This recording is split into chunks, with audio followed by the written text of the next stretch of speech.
जय श्री राम। भक्त और भगवान के कथा।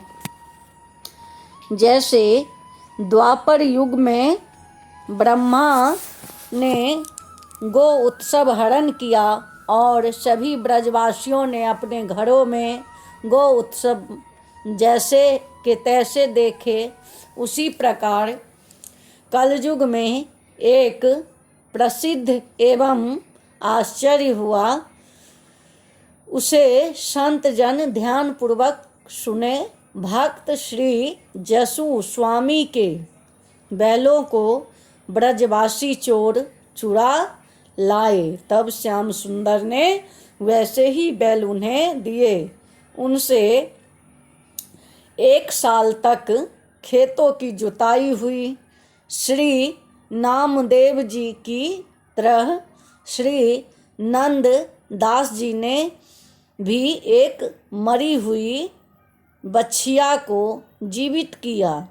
श्री अल्लाह जी के लिए पहलवान आम के वृक्ष जिस प्रकार झुके, यह कथा संसार में प्रसिद्ध है और अब भी गाई जाती है।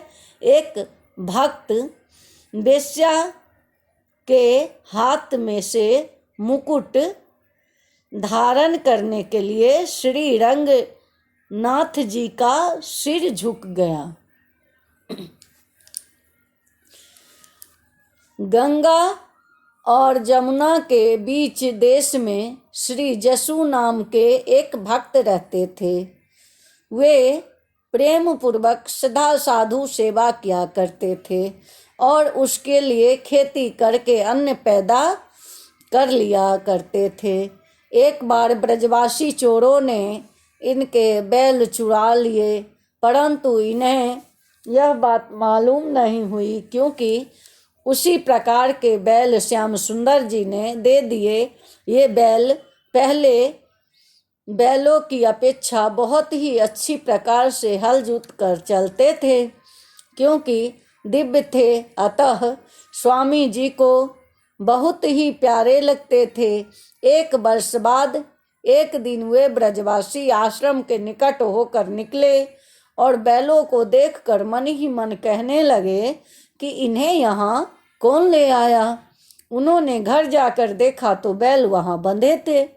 वे लोग फिर आश्रम में आए तो देखते ही बैल की यहाँ भी बंधे हैं। ऐसे 2-4 बार चक्कर लगाने पर भी वे लोग वास्तविकता का निर्णय न कर सके। अंत में हार कर उन्होंने स्वामी जी से पूछा, तब उन्हें मालूम हुआ पड़ा कि हम भी ले गए और यहाँ भी वैसे ही बैल निरंतर काम कर रहे हैं।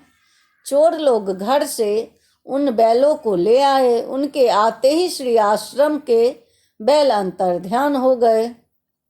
उन चोरों ने श्री जसु स्वामी का यह बड़ा भारी प्रभाव देखा कि इन्हें वैसे ही बैल देकर प्रभु ने चिंता से बचाया। उनके मन में स्वामी जी की प्रति प्रेम भाव हो गया। जाकर उनके चरणों में पड़ गए। स्वामी जी ने उनके हृदय की शुद्ध अभिलाषा देखी तो द्रवित हो गए, क्योंकि वे सहज ही दया के सागर थे। सबको मंत्र देकर अपना शिष्य बना लिया। इन्होंने भी चोरी छोड़कर और साधुओं के मार्ग पर चलने लगे। साधु सेवा के लिए अन्न पहुँचाने लगे, दूध और दही देकर साधुओं की सेवा करने लगे और सुखपूर्वक सेवा का कृतार्थ हो गए। जय श्री राम। धन्यवाद।